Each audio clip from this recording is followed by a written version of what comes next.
Dear Deputy Secretary General, cher Pascal Lamy, cher Marie, cher Arancha, dear Viktoriia, dear students, faculty and guests, I'm very pleased to welcome you tonight for this very important event, for this very important and instrumental discussion around the consequences of war in Ukraine. I believe we all share the international shock and concern of the brutal and illegal war raging in Ukraine. The people of Ukraine remain foremost in our thoughts in Sciences Po, and we stand with them in solidarity. We had a first event on the economic and financial dimension of the war, organized by the School of Public Affairs. And tonight, thanks to the work done by PSIA and the Dean, Arancha Gonzalez, we have an event focusing on the geopolitical implications of the war. Sciences Po is strongly committed to providing different scientific views to look at the current issues. Through events and public discussions, we are offering a wide range of insights to try to understand more clearly the causes, the developments, and the implications of the war in Ukraine. I wish to thank very warmly our academic community, researchers, faculty members for this. And obviously, I also want to thank warmly our students, including Viktoriia Molnar, on stage tonight. Our students are devoting their energy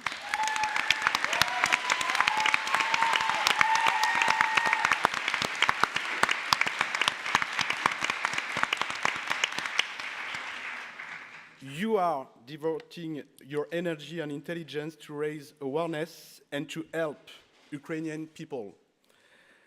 I have to say that Sciences Po is really strongly committed. We have stopped our partnerships with Russian universities. We will ensure and we will support Ukrainian and Russian students with some financial support. And we are also drawing some European partnerships, especially in the framework of the Civica network. And last but not least, we will welcome refugees, students, refugees from Ukraine, researchers from Ukraine, because this is the DNA of Sciences Po. Let me now introduce Arancha. She will introduce our speakers and tonight's event. Thank you.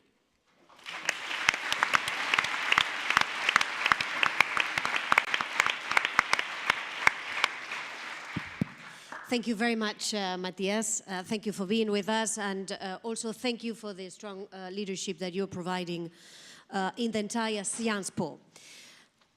While what happens in Vegas stays in Vegas, what happens in Ukraine does not stay in Ukraine. Of course, there is a huge impact of this war in Ukraine for Ukrainian people, for its citizens, for its men and women, for the children. And we are seeing this firsthand, and we are listening to the stories that our Ukrainian colleagues are sharing with us. But there is more to it beyond Ukraine. There is obviously an impact on the European Union and its relationship to Russia. But what happens in Europe obviously has ripple effects also on transatlantic relations. And who speaks of transatlantic relations obviously today has to speak about China. And when we speak about China, we need to look at the impact that this will have on Africa and Latin America. And when we talk about all of this big puzzle, from an economic point of view, we need to look also at the political implications. So as you can see, this is a big jigsaw that we will try to unpack tonight with the help of our greatest speakers. Let me start left to right. Viktoriia Molnar, she needs no introduction in this house. She's a Ukrainian student at PSIA, first year on international development, but she's also the president of the Sciences Po Ukrainian Students Association. Next to her, Pascal Lamy, president of the Paris Peace Forum, It's almost like we need to hear the word peace, Pascal, so you better utter it a few times tonight.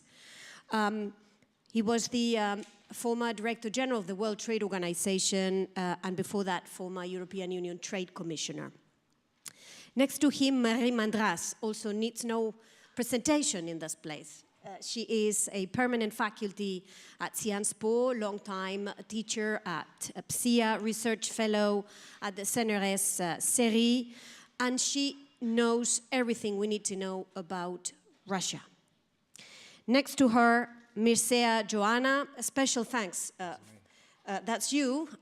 Thank you for coming from Brussels. These are busy times for NATO.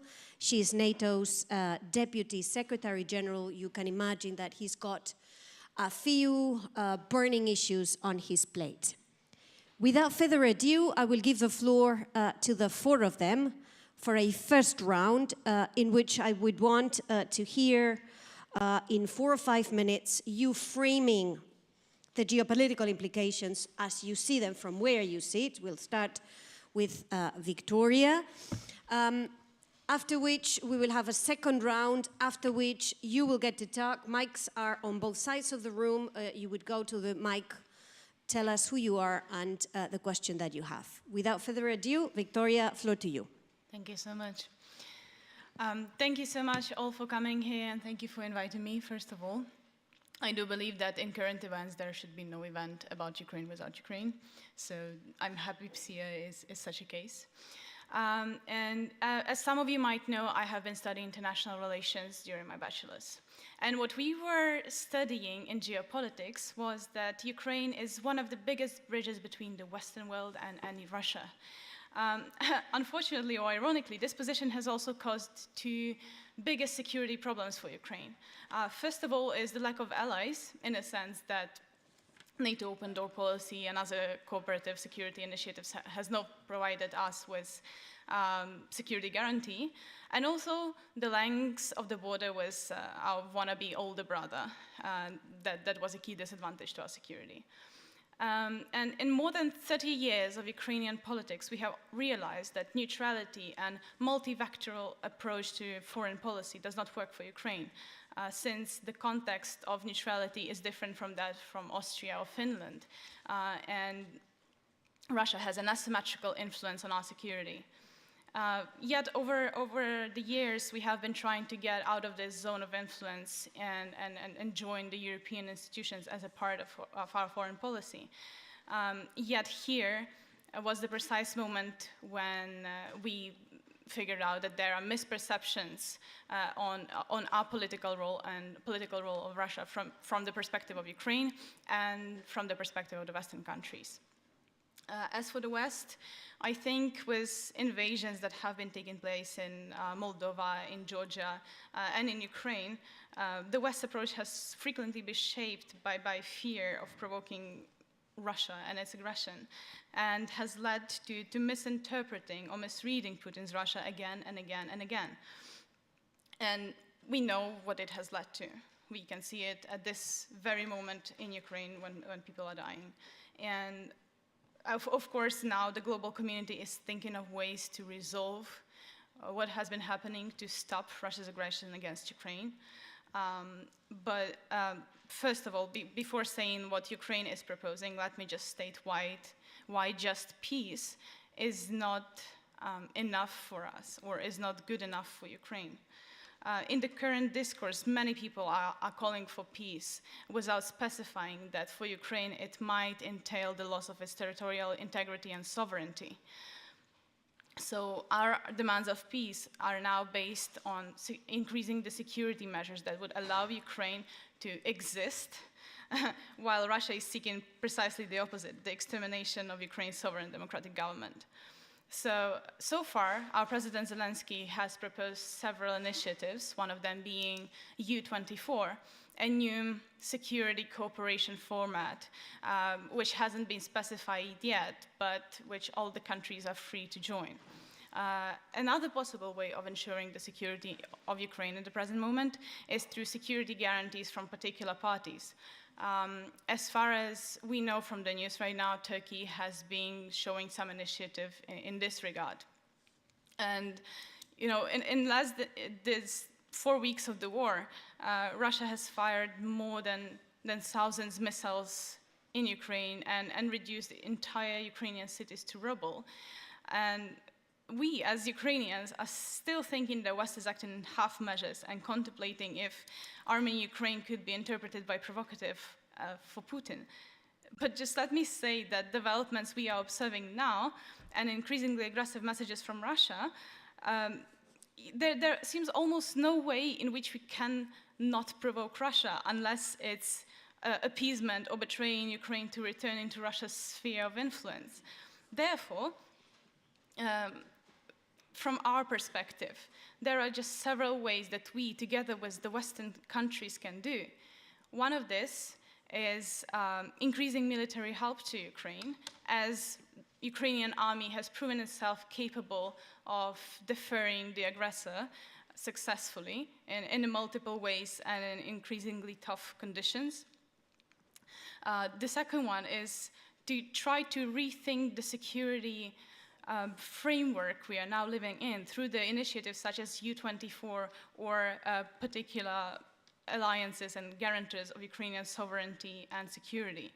And finally, there could be mobilized a broader coalition that could take the issue of sanctions and of armaments more ambitiously than ever. And to those who are afraid it won't be possible or it will be too much, I would just say that if Western leaders and if the world in general maintains their cautious approach towards Russian aggression, we will witness an unfolding massacre against Ukrainian people, and that will be joined by a rapidly escalating food crisis. And it is already clear by now that this war is changing the world order in terms of shifting the balance of power and alliances and reshaping some of international institutions as well. And Russia's victory, at least ideologically, would mean the end of this Western-dominated world and transition of power to China and Russia. And Russia's loss would signal the restoration of Western unity. And as a result of the war, we will see what this unity will be worth. And this is not in terms of ratio of GNP or military spending, but in terms of ability to win using these precise instruments on political and ideological battlefields. At the very least, reputation is also at stake now. Our defeat in the war will be a defeat both for the United States and Europe, and in a sense, Ukraine and the Western world are already on the same side of the barricades, even if some didn't really want to see that.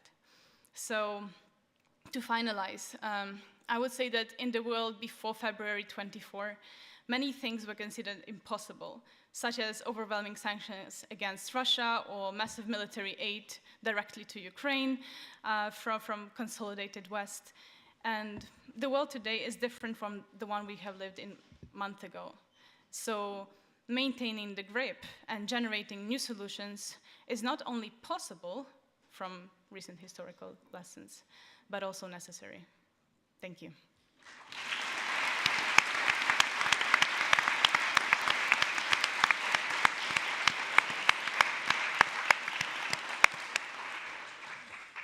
Marie, Viktoriia is saying that we misread Russia.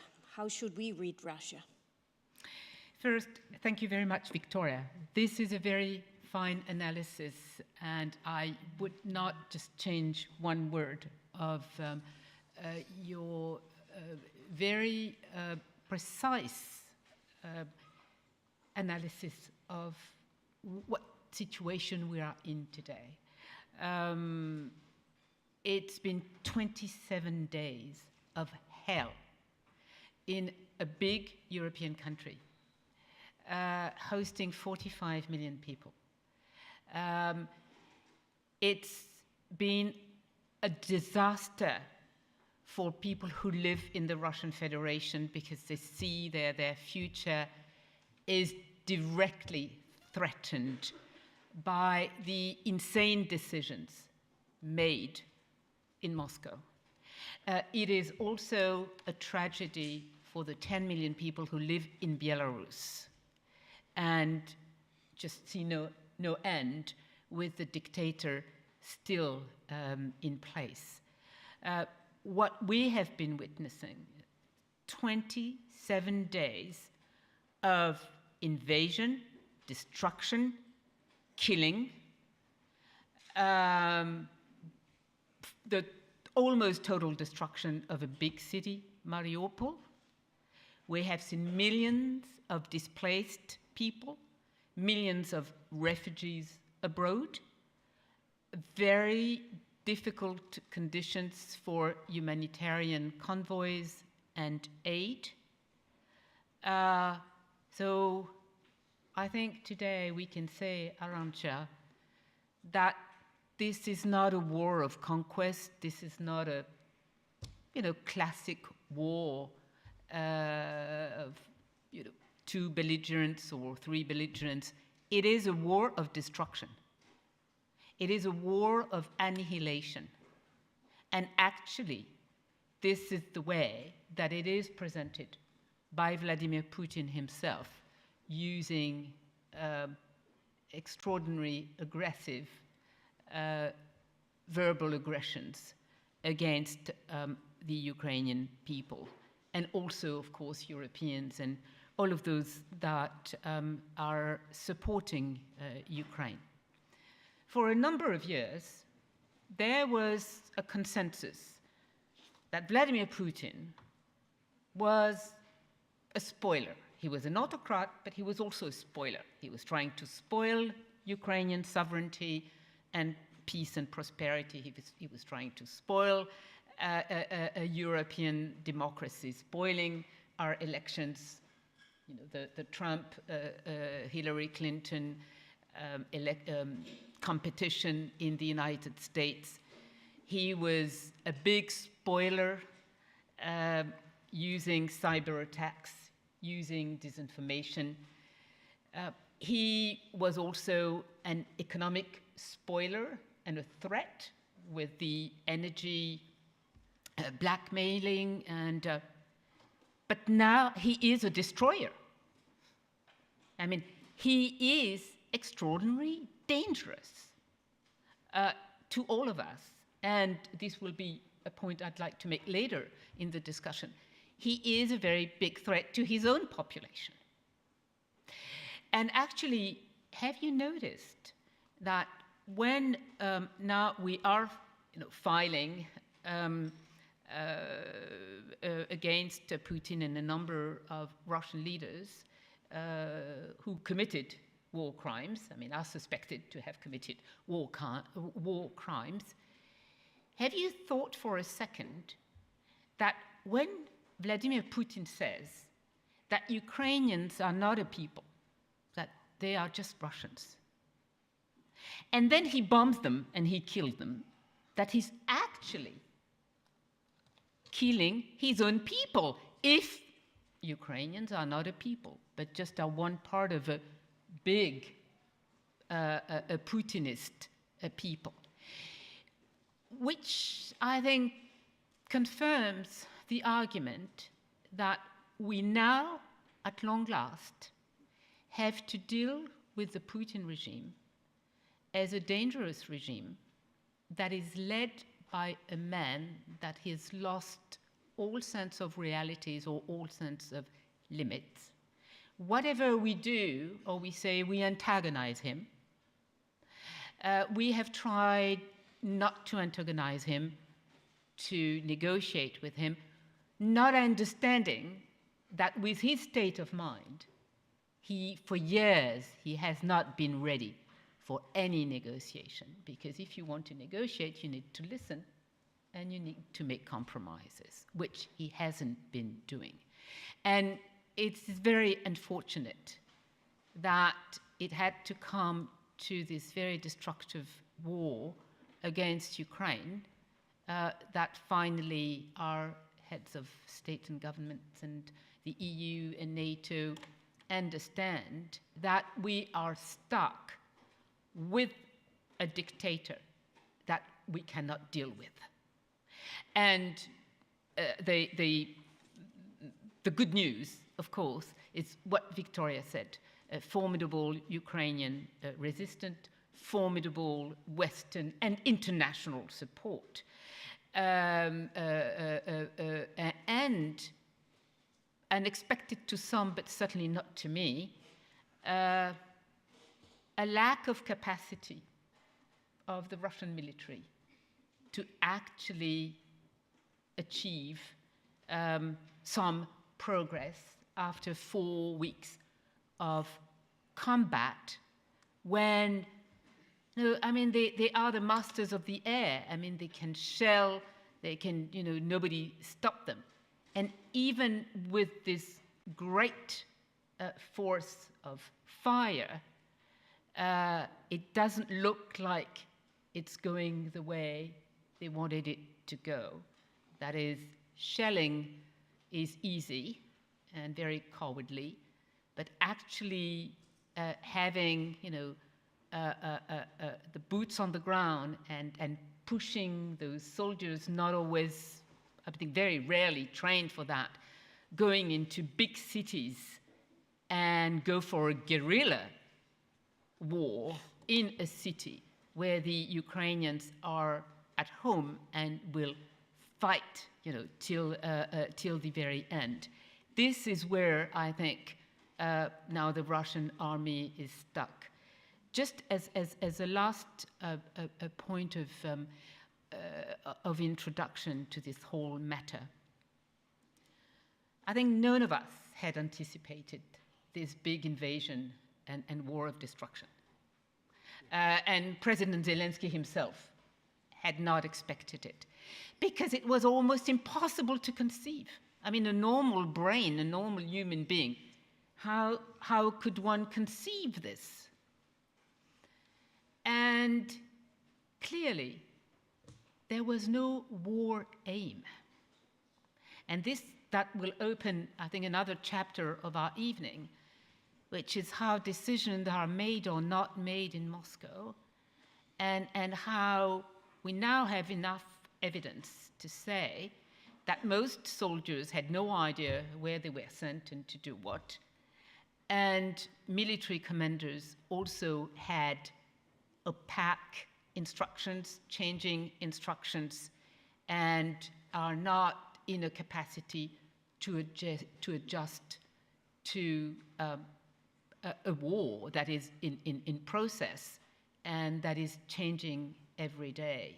And I think this is where we see how much the nature of a political regime has the greatest impact on the way not only the leaders but the army and citizen can act.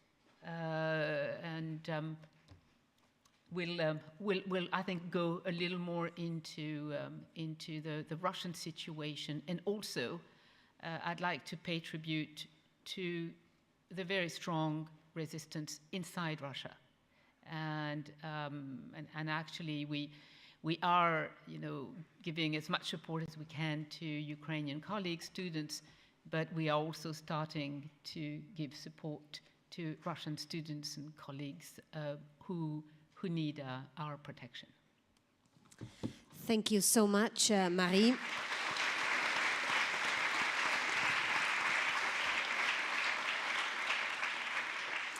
So, Pascal, how does the EU deal with a neighbor like the one that Marie has described? Thanks, Arancha. Three short points at this stage of our conversation. Number one, it may seem very odd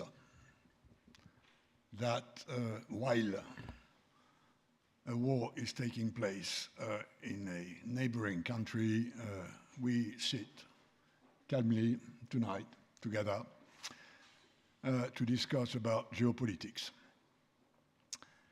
I nevertheless think it is absolutely necessary to do that, at least for one reason, which is that history has told us that when after wars were prepared during the wars, peace lasted longer than otherwise. And the best example of that we've had in recent times is the difference between World War I and World War II. So we shouldn't be afraid, despite the horror, despite the emotion, despite the destructions of lives, people and a country, we should discuss this. My second point is that I've always been a big fan of European integration. I've been working part of my life about this, and I've always been optimistic that one day European integration would transform these countries into a union able to decide on its own what Europeans believe is good or bad for Europeans. This war tells me that we are not there. Europe today is a geo-economic adult, but it is a geopolitical infant. And this war is not a war among infants, it is a war among adults. And this is a major challenge, a major danger, in my view, for European integration. In order to put it simply, maybe too simply, but that's the name of the game, if we win, US wins. If we lose, China wins. Europe is nowhere in this picture for one simple reason, that once you've reached the line of nuclear deterrence, Europe does not exist, it's NATO which exists, and for most Europeans, including on the eastern side of Europe, NATO is not Europe, NATO is the US. And this is even more true for the rest of the world.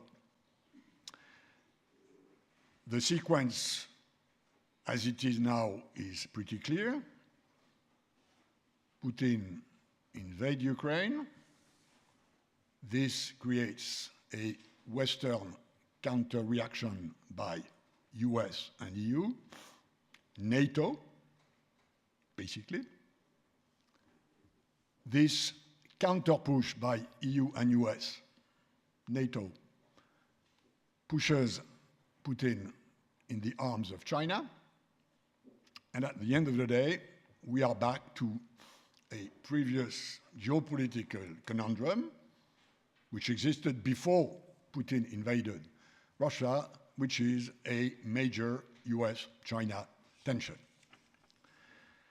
So, let's be frank, this is a moment of truth for the European integration.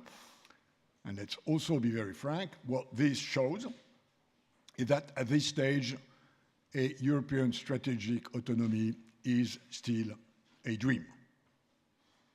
I don't like that reality, which I think we are confronted with, but let's be frank, a European strategic autonomy is still very much in the making. What we may hope is that as a consequence of the result of this big fight, when the balance of forces will be established, and I agree with those who say that this is not today, there still need a lot of pain and suffering before a sort of balance of forces is established. If this happens, and when this happens, the road of European Union to EU strategic autonomy will be accelerated at that time, but let's be frank, this is not the case now. Third and last remark, I think we in Europe have a bit of a problem in not looking enough at how this is perceived in the rest of the world. I'm not talking about US, I'm not talking about the West, I'm not talking about Russia. I'm talking beyond these main actors. And on this, I'm not sure I agree with Marie that what we are doing in defense of Ukraine gets a formidable international support. The reality is that when the vote took place at the UN, China abstained, India abstained. I leave the few ones who voted on the side of Russia because they are Russian puppets, but also half of African countries abstained, or more precisely, the countries which abstained in Africa represent more than 50% of the African population. Now, this is something we need to understand, we need to factor in, and I've been looking at that with my Chinese friends and with my African friends and with my Indian friends, and I have many of these. The reality is that many of them buy Putin's narrative. Many of them are convinced that Putin is just pushing back a sort of self-defense exercise against a NATO that was progressively strangling Russia in surrounding this country with nuclear heads, the bottom of which is in the hand of the US president. This narrative is still very, very strong in other places than where we are. And this is something we need to understand, including in Africa. And this is my final sentence. In terms of European geopolitics, of course US matters, of course China matters. We now know, if we had forgotten it, and I sometimes did forget it, that Russia matters, because as an economist, I always thought that geoeconomics were, at the end of the day, going to trump geopolitics and their power games. We are not there. And what's happening in Africa is something we have to be very, very attentive to. Thanks for your attention.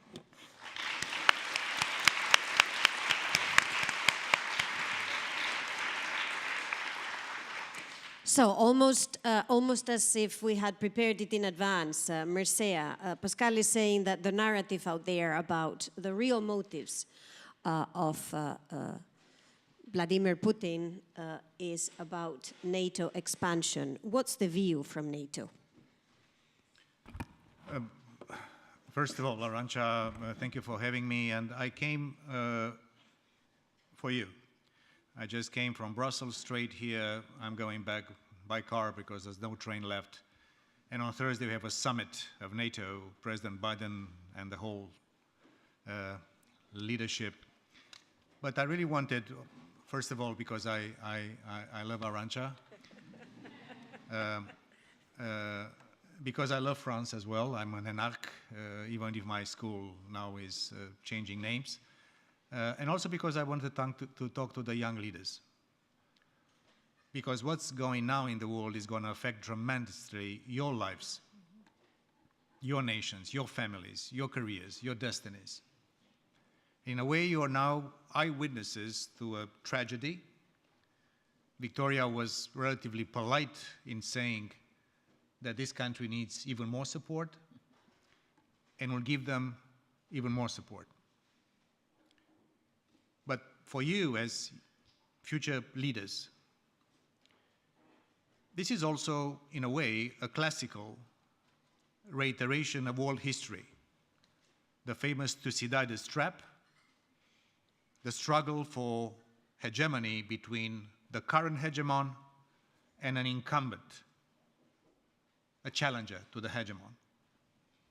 And in a famous book which was recently written by a Harvard professor, he counted that in history, the challenge between the incumbent hegemon and the challenger from 14 situations in world history, only 4 times it happened without a war.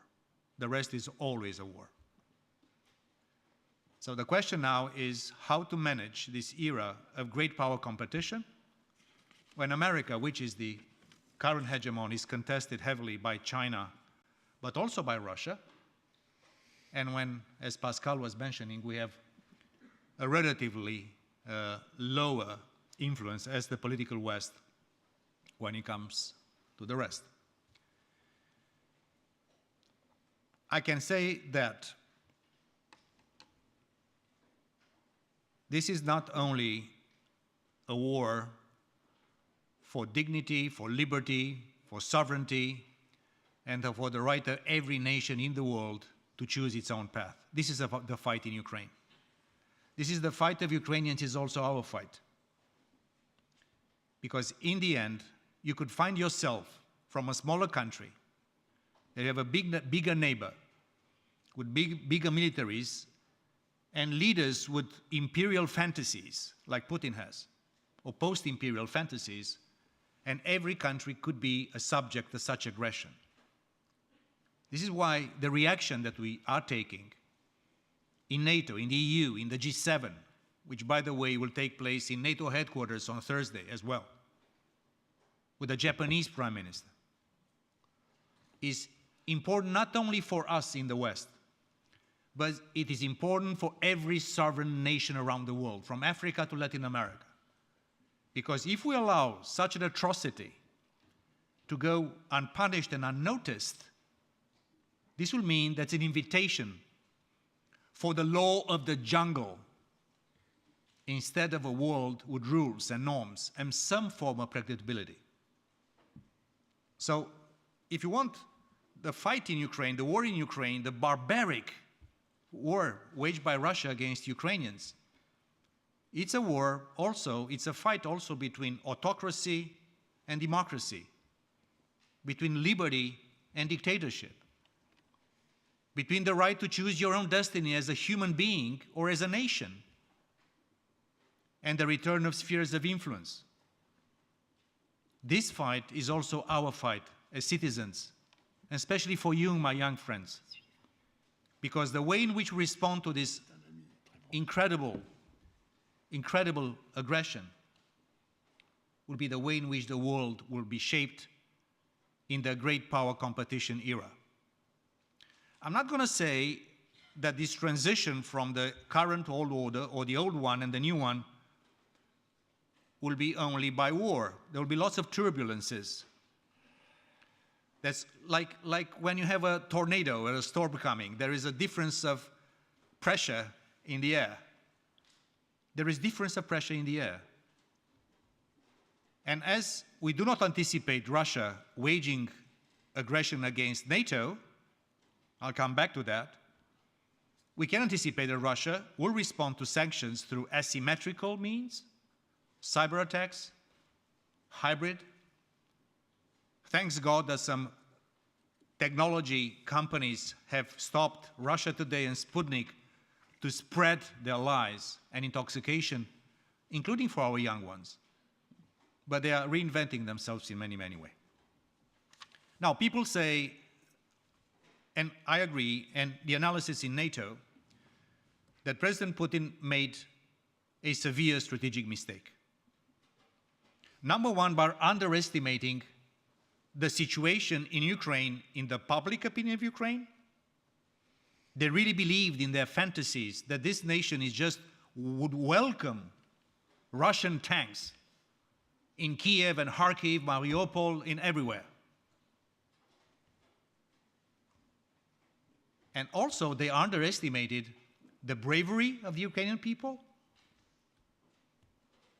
the heroic leadership of the Ukrainian people in times of war, but also the fact that since 2014, when Ukraine changed the constitution, sovereign decision to join NATO and the European Union, we've been training the Ukrainian military. NATO as an organization, we've trained their special forces. Many allies trained almost everyone of the Ukrainian armed forces. And today, the Ukrainian army is a NATO standard army, while Russia is still a post-Soviet army. In command and control, and in many things, logistics, of course, the bravery is very, very important to be mentioned again. Now, NATO has also responded to this, I would say, in an impressive way. First, we are helping Ukraine what I would call at the speed of war. Of course, sometimes some of the requests we receive from Ukrainian leadership also entail risks. The famous no-fly zone means, in fact, that if NATO would enforce a no-fly zone, it means that we start shooting down Russian planes, bombarding Russian airfields, and waging war with Russia. Nuclear superpower with another superpower, which is NATO, nuclear as well. So that's why sometimes, if we don't respond to everything which is requested from us, especially this very high end, it doesn't mean that we're not providing Ukrainian army, I would say, with state-of-the-art, in real time, ways to defend themselves. And you, as students of international affairs, this is also the UN Charter. The right to self-defense of nations is a UN Charter fundamental principle. So what we do is not waging war against Russia, but we are helping Ukraine to defend themselves, which is something which I think is legitimate, is moral, and strategically correct. Now, what we have done in terms of NATO, other than helping Ukraine, and our leaders on Thursday will probably announce that we'll do even more. We've done the opposite of what Mr. Putin's post-imperial fantasies. He wanted NATO to go back to the stage before the enlargement of NATO, before 1997. I'm from Romania. My country joined in 2004. And all the countries that are now members of NATO, and the EU for that matter, we joined because we wanted to join. There's no US or no France or no Germany or no UK telling Romania, come into NATO. We wanted to go. I was ambassador to Washington. I was lobbying like crazy. I think my country should buy me shoes for free in perpetuity for the miles in US Congress trying to convince everyone. Really, we wanted to be there. Why? Because we want to be part of the West. But NATO has done, I would say, impressive work in just a few weeks. For the first time in the history of NATO, we have activated the defense plans for the whole eastern flank, including for Turkey. Today, we have more than 40,000 NATO troops under the command of our military leaders. As we speak, hundreds of planes and ships are patrolling the seas and the skies of NATO. And I have to say also that we don't see indications in terms of intelligence and assessments that Russia would be having an intention to wage war not only against Ukraine but against NATO, because there's also a massive disproportion of forces. I would like to thank France, as a Romanian, for accepting to lead a new battle group in my country. We'll be putting more presence. And Mr. Putin has done the opposite of his intentions. He wanted less NATO in the East. We'll have lots of NATO in the East. He wanted a Ukraine that is basically morphed into some form of new Russian empire. They got a Ukraine that will be a sovereign country, and nobody can stop the Ukrainians to go through Europe. Nobody can stop the Ukrainians because they earned the right to be a democratic, free, prosperous nation in Europe. And probably Mr. Putin is more afraid of a democratic and prosperous Ukraine than this kind of nonsense that NATO is a threat to Russia. We've never been a threat to Russia. It's not our business to do something with Russia. A last point about something that I really like to thank each of you, not only the Ukrainians, the students here in Sciences Po, and I know that Viktoriia is organizing them. I could have anticipated the level of solidarity between NATO and the EU. By the way, speaking of intelligence, we have been saying publicly, with the reverse of our traditional policy of restraint, US and NATO have been saying that NATO will invade Ukraine from all directions, trying to occupy the whole of Ukraine. And of course, for a logical mind, and here Marie, she's right, how can you think that somebody can try to occupy a country of 44 million people with a geography which is huge, and knowing that not even 200,000 Russian troops can do the job. But the way in which NATO, EU, US, Canada, United Kingdom, Turkey, EU and non-EU NATO allies have responded, Australia, Japan, Korea, New Zealand, is just formidable. The implications, the geostrategic shifts of this barbaric war, we've seen Germany, a country that has been embraced pacifism as a sort of a DNA of Germany after the Second World War and after the First World War, deciding basically in 1 week that they will go to create a new trust fund for the Bundeswehr, for the armed forces, of 100 billion euros, and they will go to 2% of GDP for defense next year. I know that for many of you, when you listen people saying more for defense, it's in a way uneasy, because there's so much need for social investments, for universities, for education, for many other things. But I tell you, my young friends, one thing, that freedom and democracy, they also come with a price. And Pascal is right. There's a sort of a wake-up call for Europe, that under the protection of America and NATO, after the Second World War, there was a sort of une rêverie stratégique, that the world will be a nice place to be, that being only a superpower economically is enough, and I think the wake-up call in Europe is a good thing, and NATO salutes that, because I believe we need to be stronger. One last word about the future as well. We are also concerned about Ukraine, of course, and by the way, Viktoriia, this war will be lost by Putin in the end. He cannot win this war. He can inflict even more destruction. He would probably go into a war of attrition, but in political, strategic, communication, and military terms, he cannot win this war. But we're also concerned about the Republic of Moldova, a small country in between. We're also concerned about Georgia, a brave country that suffered in 2008 a similar invasion by Russia. We're also concerned about the Western Balkans, because still unfinished business over there. So as we speak about Ukraine, and Viktoriia, I know one thing, it's not about NATO this time around, it's about all of us, that we also be helping Ukraine rebuild that nation, stronger, prouder, more competitive, and ever closer to Europe. This is something I know will continue to happen. And the last thing I would like to say, Mr. Putin has been playing almost the spoiler you mentioned. He was playing within our democracies almost unpunished. You know what they do?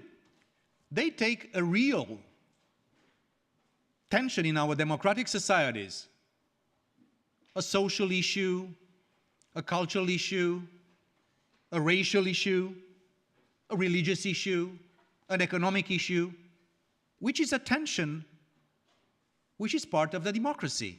People believe in different things. And they were amplifying this fake media, disinformation, lots of covert operations, assassinations, sabotage, and all these kind of things. But in a way, thanks to you, to the citizens of Europe and of the free world, and also to the businesses, the NGOs, everyone, we are giving Mr. Putin a taste of his own recipe. Because in fact now, not everything we do as governments in NATO and the EU are imposing a severe cost on Russia, but also St. Petersburg will not organize the Champions League final. This will go to Paris, of course, a nice place. That's something which is not in the devaluation of the ruble. This is something about prestige and about... I have a friend, he's Romanian, Cristian Măcelaru. He's the director of the French National Orchestra.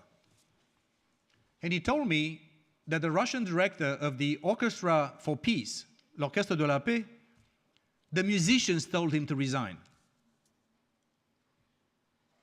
And many of the actions that we do are a sign of renewed. So I will just say one thing. If Mr. Putin has managed to do something, is to shoot himself in the foot. China and Russia will come much weakened from this thing. And if they continue with Russia, they will be a junior partner to China. And also something that I think he managed to do, and I hope, and I urge you to keep the spirit and this flame of support and solidarity for Ukraine. In fact, he managed to re-galvanize our democracies. He managed to give a new sense of destiny and obligation to defend values in NATO, in the EU, and also around the world. And I count on you, future leaders, to keep that flame in yourselves, because in the end, the fight for Ukraine is about freedom, democracy, and the way of life that you will encourage. Would you like to live in a dictatorship? I lived half of my life under Ceausescu in Romania. Would you ask a young Ukrainian to live in dictatorship and have no access to the internet and have to be arrested if they protest? Or they would like to live in freedom or democracy? Would they like to live like in Siberia or like in Paris? It's a relatively simple choice. So you are the ones, in fact, that are the most important actors of this transformation, and that's why I wanted to come from Brussels. And after this, I'll go straight back to work, because work is also important. But being with you is a real pleasure. Thank you.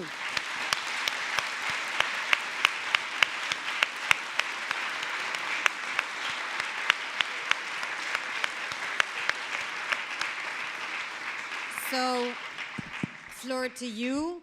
Mics are on both sides. Who wants to break the ice and put questions to our panelists? Hello, hi everyone. Hi, my name is Amanda. I'm from China. Thank you all for your speech. It's very interesting because China is mentioned a couple of times.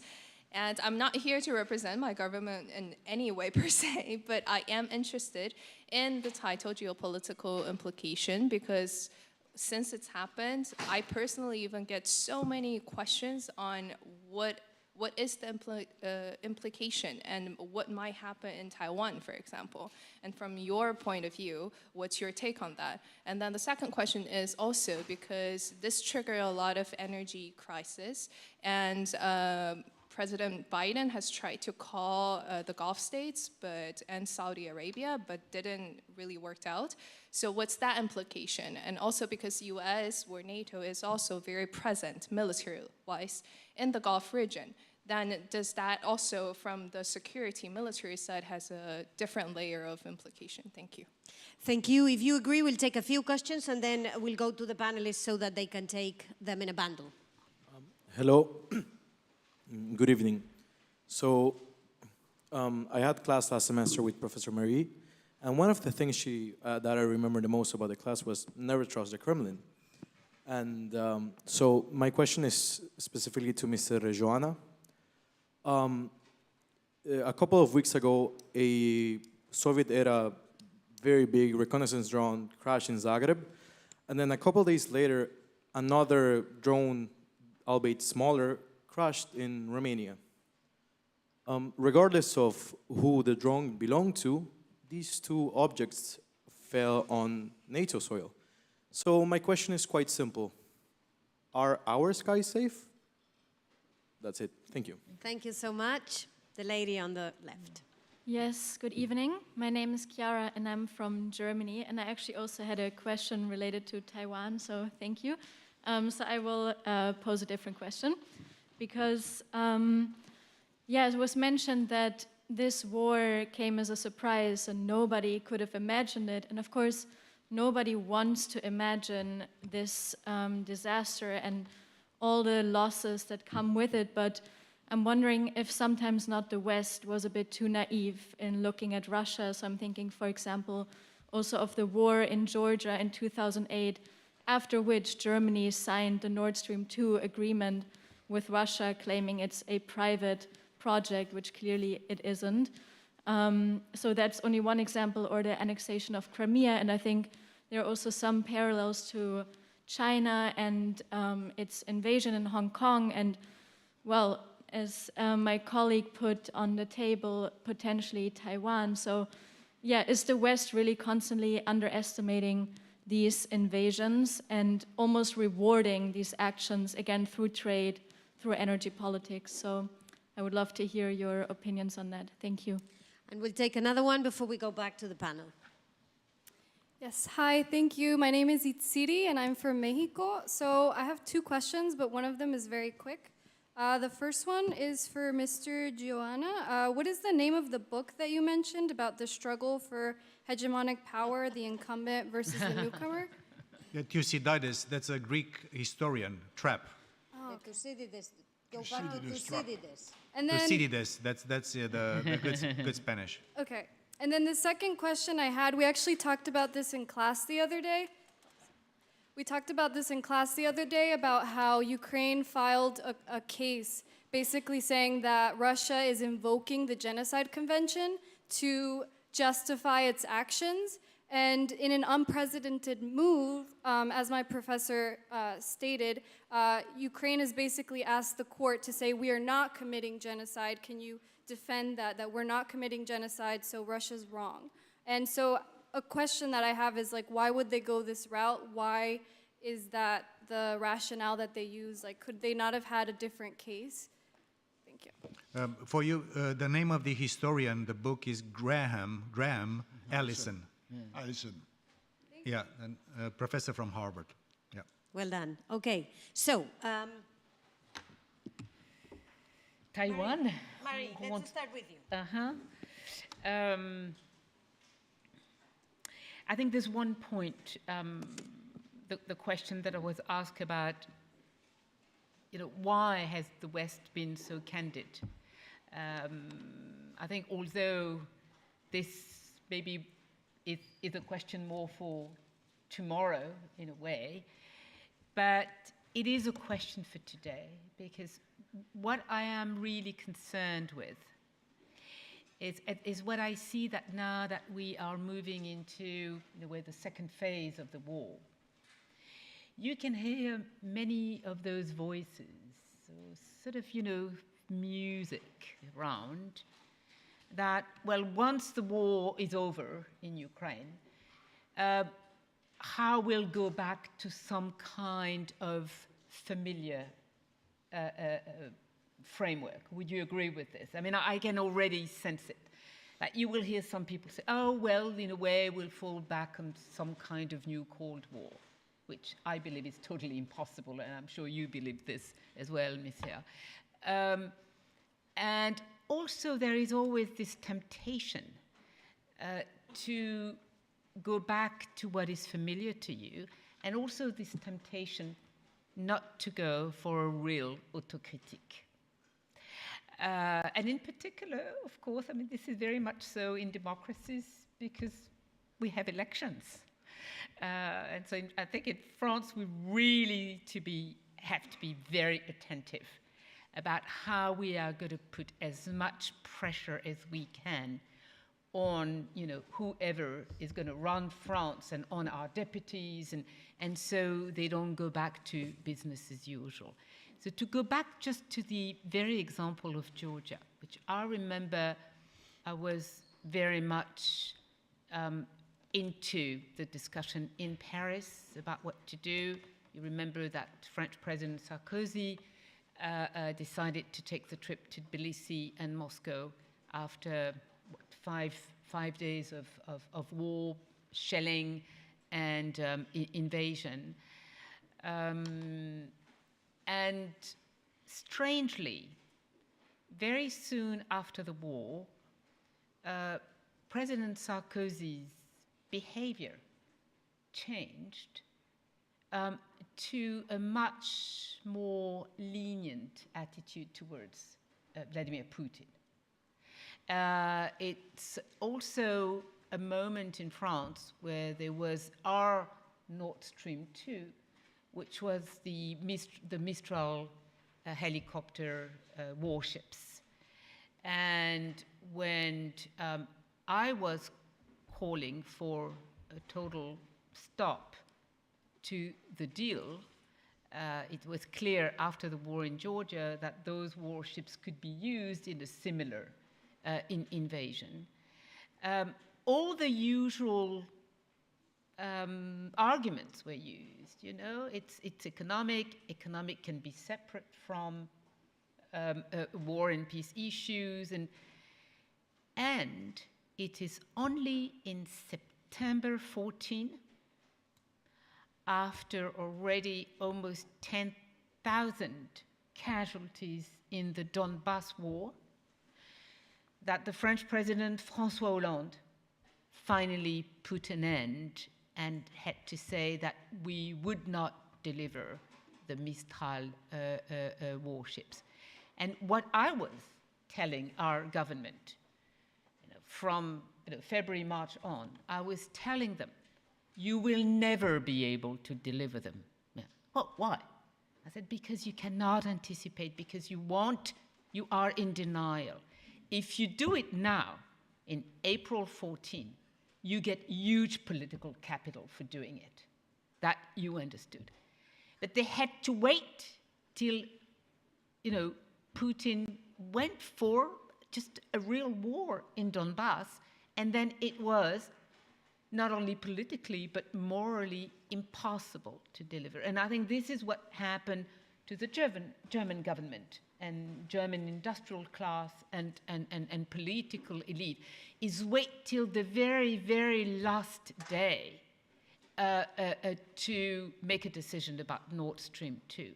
So just I think my conclusion is, let's be very attentive so that people go back to their lazy behavior. And no, but I think it is a form of, it's a form of laziness and arrogance also, that you can make decisions, economic decisions, separately from geopolitical decision. But also another lesson that I think our leaders of today have to learn is that often it is better to take great risk at the critical moment, even if the cost looks very high, like stopping buying a gas from Russia, than having huge costs later that you can absolutely not deal with. So always anticipate and have the courage to make political decision at the right moment. Thank you, Marie. We're going to go for a short answer so that we get a few more questions into that. Pascal. I'll take the question about China and Taiwan. There is, of course, a temptation to make an analogy between Russia, Ukraine, and China, Taiwan, as if Taiwan was the Ukraine of China. I really want to caution against presenting things this way. A lot of what will happen at the end of the day, and I'm not a military man, although I served in the Navy, that was in the Middle Ages. What China does will be extremely important, both for the conduct of this war and whether or not economic sanctions have the impact they should have on Russia. So let's make sure that we do not create a conversation or a situation where if Putin loses, as Mircea says he believes will happen, China loses. Let's make sure that whatever loss Putin incurs, and I'm among those who wish him to lose, let's make sure that this is not the West against the rest. Let's make sure that it's not the West, a victory of the West on the rest. And the notion that the G7 is sitting in the headquarters of NATO, I'm not sure it's a good idea. Sorry about that, Mircea. We have wonderful headquarters. Mircea, briefly, and then Viktoriia before we go back to the floor. On energy, one of the other consequences, which are geoeconomic this time, of this war against Ukraine, is that all of us in Europe will accelerate our decoupling from Russian gas and oil. I'm not prejudging if this will be a total decoupling, but the hyper-dependency on Russian resources will change. It will be probably painful and costly initially, but I think that today our public opinions and our governments in Europe are ready to do that. On the drone, I mentioned that NATO is strengthening its posture and defense in the East. One of the things that we are now working upon is to have a fully integrated air and missile defense systems. In translation, is that now we have, my country Romania has Patriot things and others have others and others have others. So now we are working to integrate multiple diverse systems into an integrated architecture. So that thing, we've seen that strange, obsolete things from the Middle Ages crossing the Romania and Hungary and then Zagreb. But I can assure you that we have now state-of-the-art air and missile defense systems and will continue to do that. So the skies are safe. Viktoriia? Yes, to react in some words, thank you. CERI, you were talking about invoking Genocide Convention on the part of Russia's informational war. The reason, to me at least, is pretty simple. In a sense, Ukraine basically seeks to continue its existence as, to paraphrase George Bush, as whole, free, and at peace. And this is exactly the aim, the counter-aim of Russia, to seek the extermination of our government and our people. So far, within the years, within these days of the war, we've been called Nazis, we've been called fascists, we've incurred genocide against Russian people, apparently, which was never, ever the case. Nazis, or fascists, as Ukrainian jokes now say, are basically people who speak Ukrainian language and people who consider themselves Ukrainians. This is just a very blatant way of antagonizing domestic audiences of Russia against Ukrainians, and thus trying to motivate Russia's fight, well, which is in fact bloody war. As for the remark on the West rewarding itself, I might say that it is something I have lived through when the revolution of dignity was happening in 2013-14, and with the successive war, annexation of Crimea and war in Donbass. From what I've seen over these years growing up as a teenager, it's precisely that, the loss of attention, the loss of effort, softening of sanctions, and thus kind of complacency that came with the foreign politics of the countries we're neighboring, from the West, I mean.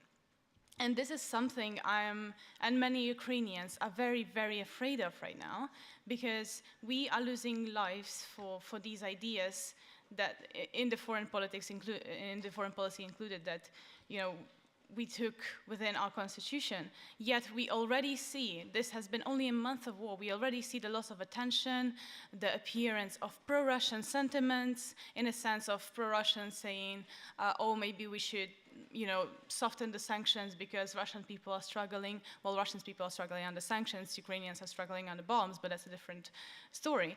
And we could already see these sentiments that are trying to pacify everything again, while particularly forgetting about Ukrainian cause.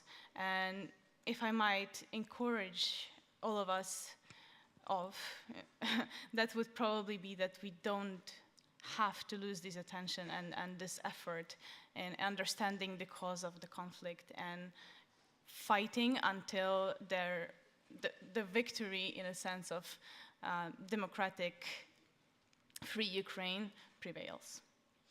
We will take...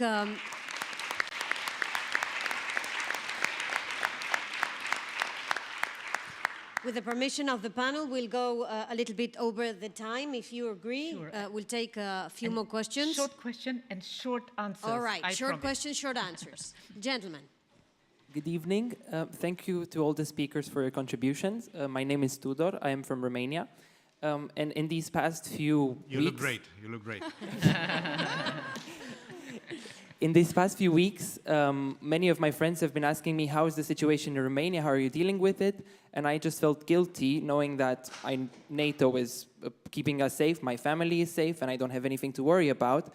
And though I understand that NATO has been doing everything it can to support Ukraine, on the ground, I have felt that Ukrainians are sort of left to fend to themselves.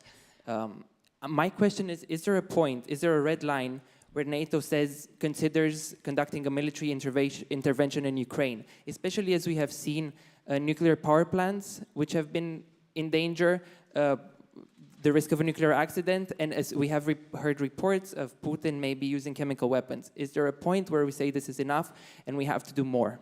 Thank you. Thank you. Lady over there. Perfect, thank you. I think it was mentioned earlier that maybe the West was a bit naive in its approach in general to Russia. So my name is Melanie, I'm from Albania, and where I'm from, we live on conspiracies on what big powers will do to smaller countries. So I think my question is simple, and it's basically how real is the risk of a war in the Western Balkans? Thank you. Thank you, and we'll take the last two questions, the gentleman and then the lady. Thank you. My question is to Mr. Geoana. You mentioned that Russia will come out of this crisis as a weaker power. I share that view. But I want to also ask you, do you think Russia's weakness in the long term will constitute a bigger threat than it is right now? And if so, what are the implications of that in the current peace settlement or any settlement that we hope to see in the West? Thank you. Thank you. Good evening. I heard that some talk about Putin as a wannabe new emperor, as if he would want to see a Tsarist Russia restored. So couldn't we think that this is only a game he's playing, trying to reconstruct the idea he has of a great conqueror empire? And until which point do we have to take Putin's psychology as an individual person into account? Where does a very military strategy end? And where does the game of a crazy one unrealistic man start? And can we treat both dimensions without considering the other one? Thank you. Thank you. These were many questions in one, but basically is about Putin's psychology. Do we take a final one? Shall we take them all? Shall we take them all? Whoa. Yes. Okay, so you have to be... If they're short, ultra brief, please. Okay. Okay. Good evening. Thank you very much for this fantastic discussion tonight. My name is Mircea, and I'm from Russia, and there's not enough words to describe the resentment that I feel towards my government and everyone in Russia who supports this war. Can you speak up? Sorry. Yeah. My name is Mircea, and I'm from Russia. Yes, yes. I grew up in Russia. There's not enough words to describe the resentment that I feel towards my government and everyone in Russia who supports this war. My question is, there's two things we hope for, that A, Ukraine wins, and B, this is going to bring regime change in Moscow. And if that does happen, what steps can the West take to A, ensure that these atrocities don't happen again, and B, looking long-term, reestablish cooperation with Moscow and the new government?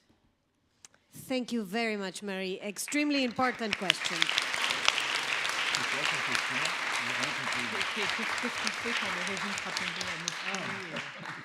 My name is Gabriela, and I'm also from Romania, like Tudor. And I referenced your words, Mr. Geoana. You said we are the flame as young leaders, and I would love to hear from you what you recommend for us to develop our voice, to get involved in geopolitics and in forming a community of support in this conflict. Thank you. Thank you. Briefly. Thank you. My name is Trump, and I'm from Vietnam. I want to draw attention to the point made by Mr. Pascal, which I think is very interesting, that we're not talking enough about how this is perceived by the rest of the world, which is anything other than Western. And I have to say that it's really a pity, but it seems like like the Western perception of this conflict is not shared by many countries outside the West. And I want to, I want to ask why. Is it because, somebody was mentioning that this can be, the result of this conflict can change the balance of power and change the current hegemonic situation. So is that because many countries outside the West are afraid, do not enjoy the Western hegemony, and they think that, let's say, like a shift in hegemony is beneficial to them? Thank you. Thank you very much. Gentlemen. Hi, I'm Jonas, and I'm wondering about the fact that Ukraine and Russia are amongst the world's largest grain and fertilizer exporters, and a lot of countries depend on these exports. And the disruptions in these exports have already led to rising grain prices and will probably likely lead to widespread hunger. And I'm wondering, on the one hand, about the geopolitical implications of this, and on the other hand, or whether we are taking any preventative measures in that regard. Thank you. Excellent question. Thank you. And the two last gentlemen. The last two gentlemen. All right. Yeah, I just had a small question. So we know that in the 1990s, Ukraine had given up Russian nuclear arms post-Soviet fall. And how do you think this calls for Ukraine, at least as of now? If they had nuclear weapons, things would have been much more different. And how do you say the future is going to pan out? Because we know that there'll be more smaller countries who would wish to have more nuclear weapons, or at least have nuclear power in order to deter conquer by other countries or things as such. So yeah, please. Thank you. And the final question. Hello, my name is Silvio Itzka. I'm from Albania. I have a question concerning the potential outcome of the war. How likely is it that in order to sustain the occupation of the territory which Putin has already gained, he will turn to more and more violent reactions against the Ukrainian population, especially towards men of fighting age who are in occupied territory? Will he turn to mass incarceration and potentially policies of elimination of potential resistors, given that that is very often a response to guerrilla warfare? Thank you very much. All right, and now back to the panel. Pascal, we start with you. Yeah, two of the questions. Number one, why is the rest of the world more on the side of Putin, which is a very strange place to be? I think there are two reasons to that. Number one, there is an anti-West resentment in the rest of the world. I'm not saying they are right, but I think we have to be lucid about this. This is a big geopolitical parameter. And the second reason, to be frank, I don't think we are good at debunking Putin's narrative in many of these places.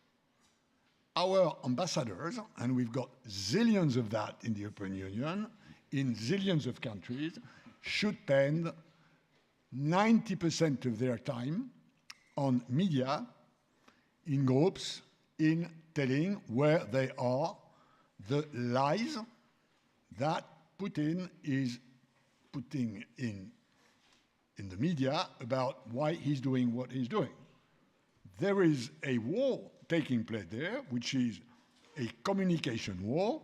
Ukraine is doing it extremely well, but it's a 45 million country that has priorities for the moment, which is other than telling the ambassador to go around the planet. So there's something there which we need to do better. Second question on what should you do, you in this room? And this is a suggestion for Arancha. I think what you should do You start from what Viktoriia said in her initial conversation, which I found great because she was talking about what should the terms of a peace look like. She was saying, this is what on the Ukrainian side we would need. So you take a group, you divide it into two, the Russians, the Ukrainians. You may have China, US, Europe, somewhere around, and you do an exercise where both of these express what they would expect from a peace deal in terms of guarantees, and you spend 2 hours doing this. I think if you do that, you'll be learning about geopolitics pretty fast. Thank you. Point taken. Viktoriia. Thank you. So I'd probably start from the last question, from whether Putin will be resorting to punishing the resistance. And I think the answer is he will, honestly. There is this film, I think maybe some Russian counterparts here will know, Gruz 200, very telling about how Russia has treated people who've been waging war on its behalf. And there are countless examples of how it has been done before in history, so I don't think it will be any kind of exclusion. As for geopolitical implications of grain shortages, indeed, there already are actually. In some countries, the prices for bread is soaring right now because Ukraine used to be one of the greatest exporters of grains to Middle Eastern, Northern African countries. And I don't know about the actions that can be taken in this regard. I think this for the colleagues to answer. Yet the implications already are present. Finally, Maria's question on what should be done to Russia in the future. Well, I'm sorry, from seeing what I've seen, I think every Russian supporting Putin's regime has to be held accountable. And there are not just 10%, there are not 20%, there are lots of people who support Putin. According to different studies, the difference from 40% to blatant 70%. And this is not something that one lunatic can do to a country. It has the support of a big chunk of Russia. Yet, as to the future, I think the answer is us, basically. It's people like you and like Vera I've met 2 days ago who are really willing to change Russia, who are ashamed of what it looks like and want it to be dramatically different from what has been decades ago. And I guess the answer is here, already in this room. Mm-hmm. Wow. Marie? Yes, 3 quick points. First, I fully agree with Pascal that the job we didn't do, we have to do now is to counter the disinformation and big lie offensive. It's been going on for about 15 years now. It's just enough is enough. And yes, if we have diplomats, they should at least do that, do their job. My second point is about the rest of the world. I do not quite share Pascal's analysis that all the countries that abstained in the UN 2 weeks ago are supporting what Putin does. First, when a country like China abstains, it is a polite no to what Putin does. It is not a polite yes. Well, we could discuss it, but this is, UN vote is something I've been following very closely in recent years, and I see no reason why the Chinese leadership would welcome such an encroachment on the territorial integrity of another state, when they were actually very critical of the Donbass war.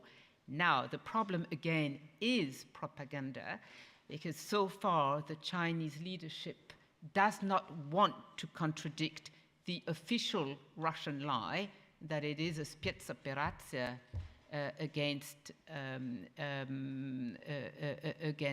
neo-Nazi regime. So I would say from that vote in the UN, what I think you should remember is that only 5 states, North Korea, Eritrea, Syria, Belarus, and did I say Syria? Syria. And Mali. Voted for Russia's Spetsoperacja. This is a major defeat, and I would bet that the Chinese official position is going to change because they have everything to lose to stay stuck with Putin's very dangerous decision. Last, about Putin's fall. The man is falling. He is falling. The fall has started some time ago. I've been writing a lot about this, but people would dismiss it. A fall can take time, but there is no way that there can be an end and a positive end to this war of destruction with Putin still in power in Moscow. It's not going to work out. So let's be ready for the fall. And this is important because we can anticipate, prepare, and support alternative elites in Russia. This is the next step. You know, it's really, and finally, Viktoriia, I would be much more cautious than you with numbers about support to Putin. No opinion polls are reliable in Putin's Russia in the last 3 years. Please don't quote them. It is a dictatorship. There's no public opinion. People don't say their opinion. They can maybe express their fears, but not public, well-informed sentiment and opinions.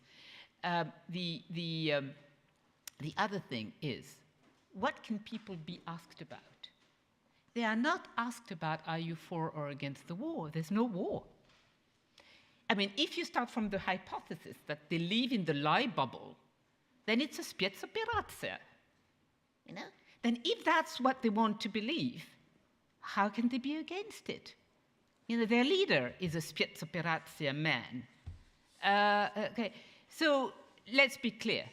No, there is not enlightened, informed support of the Russian population for what's going on in Ukraine. So let's not give Putin just this last sort of remnant of a pretense of legitimacy and representing the Russian society. Thank you, Marie. And finally, Mircea. Listen, I will try to close where I started. And probably the second exercise for bright people like you and a great school like this one is to imagine how the next world order would look like. Because what we are saying is that the world order as we knew it after the Second World War, with America enforcing it and Europe trying to build a different view of the world, are not going to return. Number one, because China is too big to fit into that. And secondly, because many other countries are not yet convinced that some in the West have gone over their colonial past, some sense of arrogance sometimes, and we really want to engage nations from all over the world beyond the notional political West and see how things go. Are there red lines, Tudor? The red line that NATO is all about is if there will be any attack against NATO, any NATO ally, there will be Article 5, NATO will go to war against Russia for one ally. Being Romania, being Baltics, being America, being Canada, doesn't matter. We are not getting into the discussion about red lines in Ukraine because sometimes some strategic ambiguity is not bad. And we know that we'll continue to help Ukraine. And I know with our help and with their bravery, I know that Ukraine is already winning this war, even if this will continue to drag on. And the victory is, of course, on the military field, but is also in terms of the outcome and in terms of the reputation. Yeah. Mr. Putin is now toxic.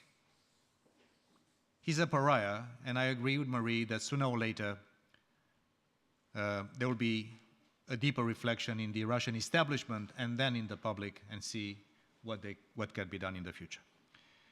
I would also mention something about Gabriella's comment about what I would recommend to you, my young dear friends. Even if this massive war and crisis is sucking all the energy, other structural trends in the world continue to accelerate. The technological revolution, climate change, world affairs is not only about Europe. It's about many other places, like Africa, like Latin America, like Asia.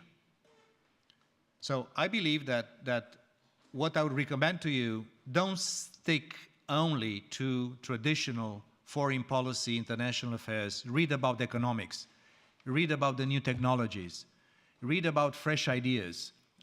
Get out a little bit from the bubble, because as I mentioned, your lives and your careers will be far less conventional than the ones my generation had. You have to be agile, you have to be smart, not to get to know everything about quantum computing. It's difficult even for me to understand sometimes. But there is a need to look at the world from a far more diverse angle. And the last thing I would like to mention, I'm a great believer in leadership. And I'm a great believer also in value-based leadership. My advice to you, as I say this to my kids, I say this to all my friends, to the many Aspen leadership programs that I've started and all we do. Irrespective how much you know, irrespective how empathic you could be, irrespective how successful you would and you should become in life, there is something more important than success as the traditional definition of success in life.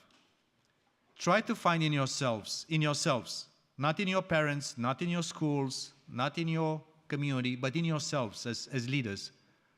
What's really driving you in life? What's your set of values? What makes you tick? What makes you really have that desire to do something different, to change things? And you can become a big boss like myself in NATO, or you can be a head of an NGO, a small NGO, someplace in helping Ukraine and Viktoriia rebuild the country. It's not that much of a difference. Because you can make change, you can be the change, you can change things in bigger or smaller ways if you really believe in something. At the end of the life, I'm still young, but when you get closer, you start to be a little bit more wise. And sometimes what I defined as success in my younger ages in politics, become this, become that. In the end, I'm more proud of the young leaders I've trained. I'm proud of the few books I wrote. And I'm as proud, as of course, as my professional career, that I could really be a guy that people smart like you can listen to for 2 hours. So thank you. I really love being with you, and Arancha, thank you for having us. It's just a privilege to be with you. So chapeau to all of you.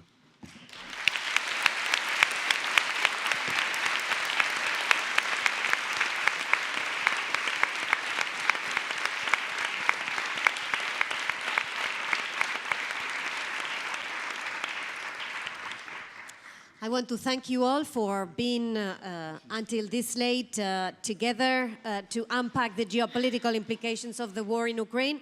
We got a long list. I took lots of notes for the next sessions that we could organize, but I also would encourage you, if you've got ideas, if you've got desires, that you let us know so that the next session also responds to what you are expecting. Let us give a big thanks to Mircea, Marie, Pascal, and Viktoriia for being with us tonight.